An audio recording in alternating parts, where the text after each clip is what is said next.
બાળ દોસ્તો, હવે આપણે પાઠને સમજીએ. શિયાળાના દિવસો હતા. કડકડતી ઠંડી પડતી હતી. દરબારમાં બેઠા બેઠા અકબર બાદશાહના મનમાં એક વિચાર આવ્યો. તેમણે દરબારીઓને પૂછ્યું, મહેલની પાસેના તળાવમાં આખી રાત ઠંડા પાણીમાં કોઈ ઊભો રહે ખરો? નામદાર, દિલ કોરી નાખી એવી ઠંડી છે. બરફ જેવા ઠંડા પાણીમાં ઊભા રહેવાની કોની છાતી ચાલે?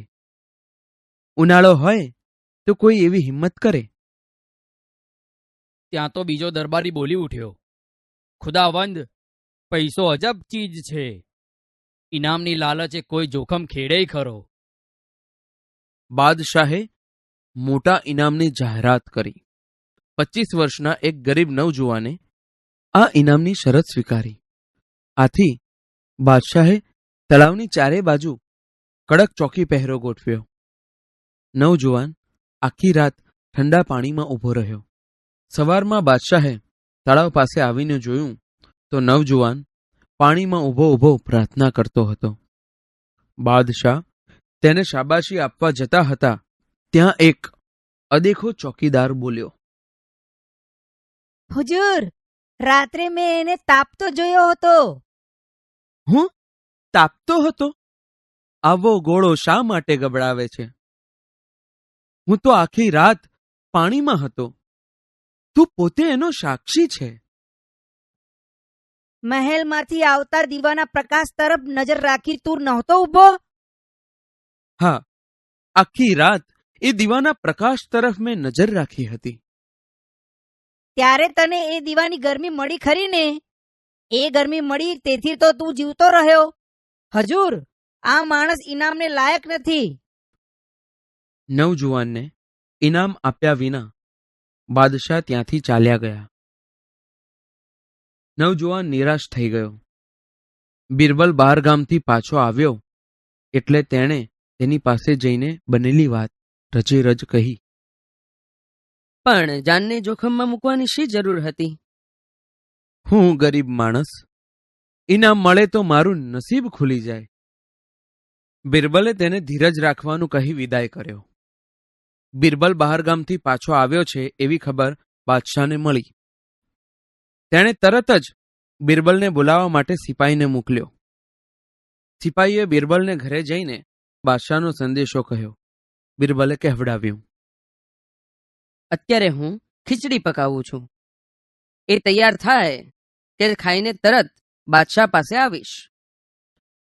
કલાકે પછી સિપાહી પાછો આવ્યો એટલે વળી બિરબલે બહાર આવી તે જ સંદેશો મોકલાવ્યો.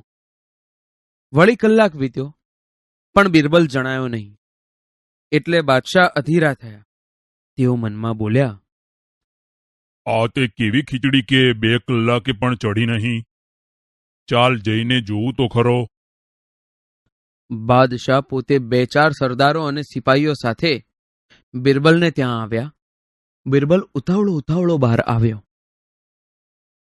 નામદાર, કહો તો ભૂખ્યો આવું, પણ ખીચડી હજી ચડી નથી. ખાતરી થતી ન હોય તો ચાલો જાતે જુઓ. બાદશાહને હસવું આવ્યું.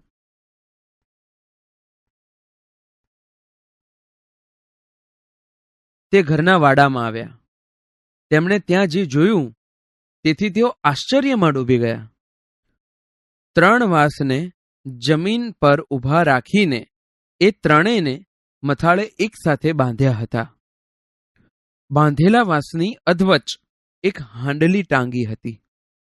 નીચે જમીન પર ચૂલો સળગાવ્યો હતો. ચૂલા પાસે પાટલા પર બેસી બિરબલે લાકડાના નાના ટુકડા ચૂલામાં નાખ્યા અને ભૂંગળીથી ભડકો કર્યો. પછી તેણે હાંડલી તરફ જોયું. બાદશાહને હસવું આવી ગયું. બિરબલ, તું તો બેવકૂફ છે. તારું મગજ ઠેકાણે છે કે નહીં? તે આ શું માંડ્યું છે? આ ચૂલાનો તાપ ઊંચે હાંડલીને કેવી રીતે પહોંચે? આમ તો તારી ખીચડી 7 દિવસે પણ ચડે નહીં. નામદાર, આપ ભલે મને ડાયો ન ગણો, મને આશા છે કે ખીચડી ચડશે, મને સફળતા મળશે.